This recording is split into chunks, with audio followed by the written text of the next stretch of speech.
years ago when I thought about business plans, I heard a quote from George Clooney about the movie business. And I thought, well, maybe how does that relate to a business? And so what George Clooney said was that you cannot make a good movie out of a bad screenplay.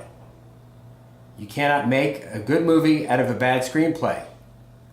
It's never been done, according to Mr. Clooney. So I thought, well, how does that relate to a business? That can you have a strong, thriving business without a good business plan? And I first thought no, and then I thought back to some people that I knew that started businesses.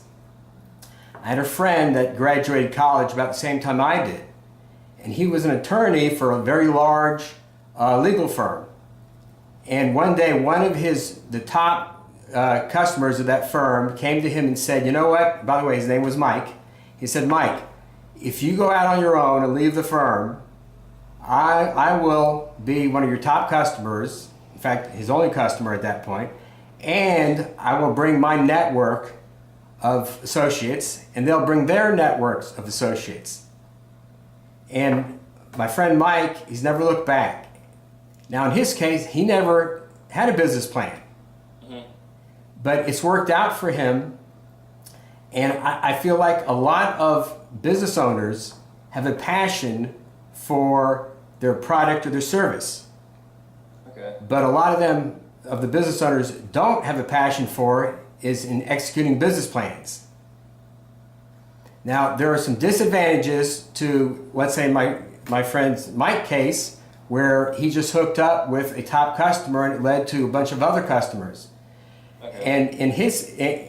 And I feel like that even though he has a thriving business now, that maybe down the road when he wants to sell his business, because it's based on that key relationship, it's going to be hard to sell. Also, when he wants to expand his business and get his employees more involved, the employees are just going to look at not the business plan, but they're just going to look at those key relationships and not be very enthused. And then it's just hard. It's a little bit more challenging to grow a business if you shy away from a business plan and just rely on some key relationships. But certainly if someone approaches you with offering you to get you set up in business, I'd certainly consider it. But I am in favor of a detailed business plan.